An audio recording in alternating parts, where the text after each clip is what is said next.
Di video ini, kita akan membahas kelola modul personalia. Modul personalia dapat dibagi menjadi 4 bagian besar, yaitu menu profil karyawan, penugasan kembali, status SDM, dan atur bagian organisasi. Pertama, menu profil karyawan. Di menu ini, Anda dapat menggunakan tombol baru di bagian bawah untuk mendaftarkan profil karyawan baru. Dan sama seperti ketika Anda membuat kode karyawan baru, di menu kelola penggajian, daftarkan pekerja, jika Anda membuat profil karyawan baru, ini akan terdaftar juga sebagai kode karyawan baru. Dan setelah Anda membuat profil karyawan baru, Anda dapat klik tombol cetak di sisi kanan tiap profil karyawan dan melihat data yang dicetak. Juga, jika Anda ingin mengedit template yang sudah ada atau menambahkan template baru sebagai tambahan dari template default yang disediakan oleh account, Anda dapat mengeditnya dengan klik pilihan pengaturan contoh laporan. Anda dapat membuat template baru atau memilih template yang ada dan mengeditnya. Untuk mendaftarkan profil karyawan baru, klik tombol baru. Dan di bagian atas Anda dapat melihat deretan tab mulai dari umum hingga pengaturan lainnya. Tab umum, di sini Anda dapat menambahkan kolom-kolom yang digunakan dari template lainnya untuk mempermudah Anda ketika mengisi data. Dan juga jika Anda menggunakan account web uploader di bagian bawah untuk mendaftarkan karyawan secara massal, Anda dapat mengunduh contoh laporan Excel terlebih dahulu dan mengisi tiap kolomnya. Dan kolom di dalam template akan terkonfigurasi berdasarkan dari kolom yang ada di tab umum. Dan sekarang kita akan menggunakan data karyawan yang sudah ada untuk membahas tiap kolomnya. Di tab informasi pekerja, Anda dapat melihat banyak kolom. Anda dapat memasukkan kode terlebih dahulu. Anda dapat menggunakan NIK dari perusahaan Anda, dan Anda dapat memasukkan nama, kemudian tanggal lahir, dan Anda juga dapat memasukkan proyek atau kode departemen yang sudah Anda daftarkan sebelumnya di menu akuntansi maupun kelola. Jika Anda klik pada kaca pembesar, maka deretan dari departemen maupun proyek yang sudah Anda daftarkan akan muncul. Namun Anda juga dapat mendaftarkan departemen baru langsung di layar dengan cara klik tombol baru di bagian bawah dan pastikan untuk mencentang menu HR atau penggajian. Dan Anda juga dapat menggunakan kolom seperti gelar dan jabatan posisi maupun jenis pekerjaan untuk mendaftarkan opsi-opsi yang dibutuhkan perusahaan Anda. Contohnya di kolom jabatan atau posisi, Anda dapat klik pada kaca pembesar dan membuat opsi baru yang dibutuhkan perusahaan Anda. Klik tombol baru dan Anda dapat mendaftarkan jabatan atau posisi yang dibutuhkan oleh perusahaan Anda. Atau Anda dapat mengedit nama yang sudah Anda daftarkan dengan cara klik tombol atur dan mengedit nama jabatannya. Dan masukkan data lainnya seperti handphone, email, telepon, dan tanggal dipekerjakan. Dan di bagian foto, Anda dapat klik tombol gambar untuk melampirkan foto dari karyawan Anda, yang nantinya dapat Anda cetak di profil karyawan. Dan di bagian lampiran, Anda dapat melampirkan data-data yang terkait oleh karyawan, seperti ijazah, CV, dan lain-lain. Klik pada tambahkan dan Anda dapat memilih file. Dan jika Anda menggunakan menu group where, Anda dapat mengimpor data yang disimpan di penyimpanan saya atau My Storage. Dan kita akan berpindah ke tab informasi tambahan. Di tab ini Anda dapat mengkustomisasi kolom yang ditampilkan mulai dari kolom jenis teks, jenis ya atau tidak, jenis angka, dan jenis tanggal. Dan di sini Anda telah melihat kolom yang telah saya kustomisasi seperti agama dan bahasa yang dikuasai. Anda dapat mengedit dari nama tampilan dari tiap kolom dengan klik pada pilihan pengaturan layar masukan, dan ke tab informasi tambahan dan menginput pada kolom yang tersedia. Dan Anda dapat klik tambahkan kolom dan menambahkan jenis teks lagi. Kemudian Anda langsung dapat mengedit namanya di sini dan klik simpan. Dan jika kembali ke tab informasi tambahan, Anda dapat melihat kolom yang telah diubah namanya tadi.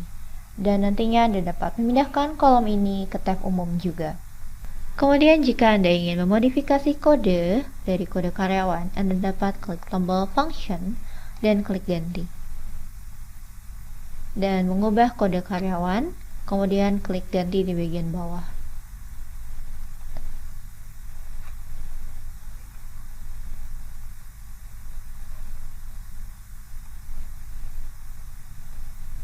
Dan di bagian informasi pribadi, Anda dapat klik pada tombol pemasukan dan memasukkan kolom yang tersedia. Dan di tab informasi HR, Anda dapat memasukkan pendidikan terkait dari karyawan maupun karir pekerjaan. Berikutnya kita akan berpindah ke menu penugasan kembali. Pada tiap awal atau akhir tahun, jika terdapat penugasan ulang untuk karyawan, Anda dapat mendaftarkan datanya di menu penugasan ulang. Klik penugasan baru, dan Anda dapat mengatur tanggal dari penugasan,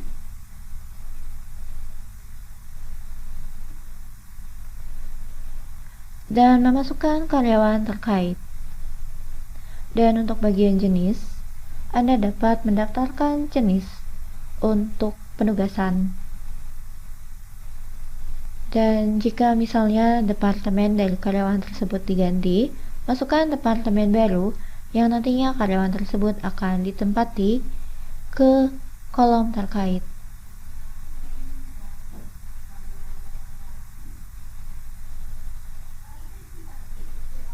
Dan klik simpan. Kemudian klik tombol OK. Data penugasan ulang yang disimpan akan ditambahkan ke riwayat penugasan ulang karyawan tersebut di menu profil pekerja.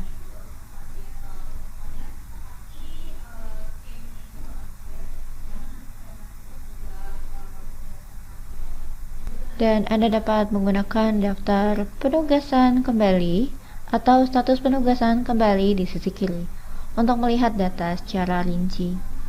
Dan selanjutnya kita akan membahas menu status SDM. Pertama, di menu sertifikat umum, Anda dapat membuat sertifikat yang diminta ke Departemen Personalia atau HRD, seperti sertifikat dari pengalaman bekerja atau pensiun atau verifikasi untuk konfirmasi tiap status kepegawaian karyawan. Klik tombol baru untuk membuat sertifikat baru, dan kemudian pilih jenis sertifikat terkait. Anda dapat memilih misalnya untuk sertifikat pekerjaan, dan masukkan karyawan terkait, dan masukkan tujuannya. Dan jika Anda klik tombol simpan, daftar dari sertifikat yang telah dihasilkan akan ditampilkan. Dan jika Anda klik tombol cetak, Anda juga dapat mencetak sertifikat.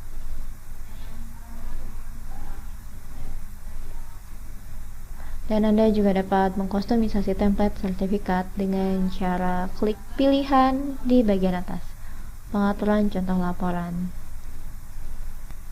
Dan Anda dapat mengedit template dengan menggunakan tools yang ada di bagian atas.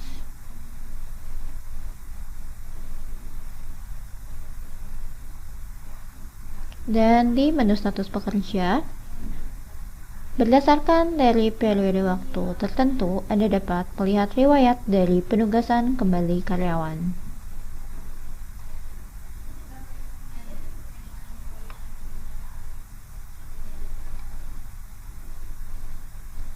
Dan Anda dapat menggunakan jenis seperti harian, bulanan, atau agregasi khusus. Dan memilih hingga 5 kondisi ringkasan. Dan selanjutnya kita akan berpindah ke menu Atur bagan organisasi. Di pendaftaran bagan organisasi, Anda dapat membuat bagian dari departemen, divisi, dan tim perusahaan Anda. Di sisi kiri, di bawah nama perusahaan Anda, terdapat daftar dari departemen yang Anda daftarkan di menu Kelola, Penggajian Departemen. Anda dapat menambahkan departemen tersebut ke dalam bagan organisasi dengan cara klik pada nama perusahaan Anda lalu tekan tombol FN dan pilih tambahkan subdepartemen. Dan Anda dapat klik pada tiap departemen untuk melihat karyawan dari tiap departemen tersebut berikut dengan kepala departemennya. Dan mohon diingat, hanya karyawan yang memiliki ID pengguna yang terhubung dengan kode karyawan yang akan masuk ke dalam bagan ini. Dan di bagian status bagan organisasi, Anda dapat melihat susunan bagan organisasi yang sebelumnya diatur pada menu pendaftaran bagan organisasi dan beserta ID pengguna yang menjadi anggota dari departemen tersebut. Dan Anda juga dapat mencetaknya atau mendownload dalam bentuk PDF maupun gambar.